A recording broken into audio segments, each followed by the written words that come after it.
Fala galera, aqui é o Paulo Aragão falando, sejam todos bem-vindos ao Giro Bitcoins, podcast diário que vai te informar no menor tempo possível sobre as últimas notícias que agitaram o mercado cripto mundial. Dia de hoje, dia 5 de novembro de 2024, um dia muito importante, não só para o mercado cripto, mas para o mundo, especialmente o mundo ocidental de uma forma geral. Hoje é a eleição para presidente dos Estados Unidos da América. Então é natural que ao longo do episódio de hoje a gente vá abordar um pouquinho sobre essa eleição que já começou nessa última madrugada e que vai se estender, a apuração vai se estender durante os próximos dias, a eleição terminando de forma presencial ao longo do dia de hoje. De qualquer forma, nesse momento, cada unidade do Bitcoin está custando aproximadamente $68.850, com uma valorização nas últimas 24 horas de aproximadamente 0,4%. O que a gente consegue ver no Bitcoin nas últimas mais do que 24 horas, 36, 48 horas, é uma volatilidade. O mercado cripto está mais volátil do que o normal nos últimos dias. Ele estava muito tempo lateralizado, só que nos últimos dias ele está mais volátil do que ele vinha se apresentando. O motivo para isso, sem sombra de dúvida, é a eleição dos Estados Unidos. Se o Bitcoin está tendo uma valorização de aproximadamente 0,4% nas últimas 24 horas, o mesmo a gente não pode falar do Ether, segundo maior criptoativo do mercado, que está com uma queda acumulada nos últimos 7 dias de aproximadamente 7% e nas últimas 24 horas com uma pequena queda de 0,6%, nesse momento cada unidade custando aproximadamente $2.400. Essa é a maior volatilidade, a gente consegue ver reflexos disso até nos ETFs. Natural. No ETF de Bitcoin Spot, no dia de ontem, no dia 4 de novembro, a gente teve uma grande saída, uma saída de aproximadamente 8.000 Bitcoins. E a gente pode ver que quase todos os ETFs apresentaram saída. O único que apresentou entrada, por exemplo, no dia de ontem, foi o da BlackRock, que é cada vez mais líder, que está se encaminhando para ficar o dobro do tamanho do segundo maior, que é o da Grayscale. De qualquer forma, a saída do dia de ontem, de 7.992 bitcoins, para ser mais exato, fez com que o total sob gestão dos ETFs caísse abaixo de 1 milhão. Nesse momento, os ETFs têm 999.390 BTC.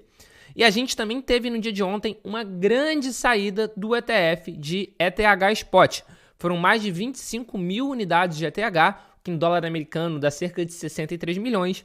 E a gente pode ver que, da mesma forma, o da BlackRock foi o único que teve entrada, mas o da Grayscale não foi o único que teve saída. Da Grayscale ele tem dois. Ele tem o ETHE e o ETH, que é um mini, é como se fosse fracionário, e o outro o principal.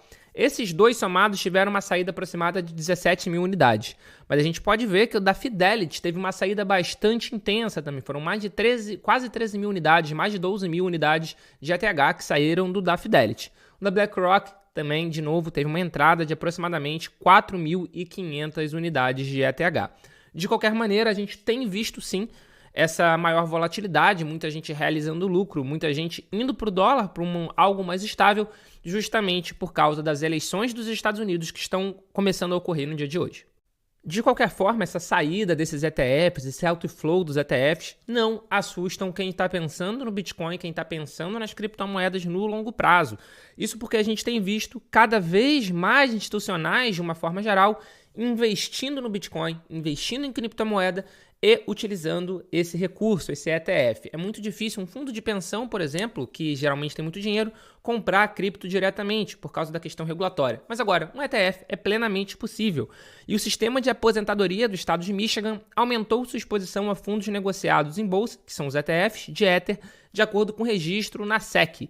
Um registro na SEC, feito no dia de ontem, 4 de novembro, o fundo de pensão do estado de Michigan informou que possuía 460 mil ações do Grayscale Ethereum Trust e 460 mil ações do Ethereum Mini Trust da gestora de criptoativos, da gestora de ativos Grayscale. O investimento referente ao relatório de 30 de setembro se somou à exposição previamente divulgada ao fundo ao ETF de Bitcoin da ARK 21 Shares. Então, eles possuem exposição em ETF de Ether Spot, em ETF de Bitcoin Spot. E o que a gente tem visto é que isso tem acontecido cada vez mais ao redor do mundo.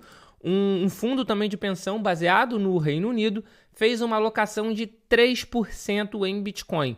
A gente não sabe ainda, a gente não tem um nome público de qual é esse fundo de pensão, mas de qualquer forma é um sinal claro de que cada vez mais os institucionais estão interessados sim em criptomoeda. Recentemente a gente teve membros do conselho da Microsoft recomendando que a Microsoft comprasse, investisse, se expôsse em Bitcoin, e isso é um fenômeno que a gente tem visto cada vez mais. Que nem a gente costuma brincar, o Bitcoin, nesse momento, é um caminho completamente sem volta.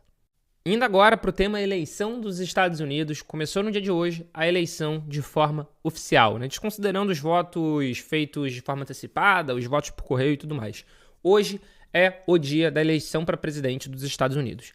E é natural que isso tenha um peso muito grande na indústria de criptomoedas.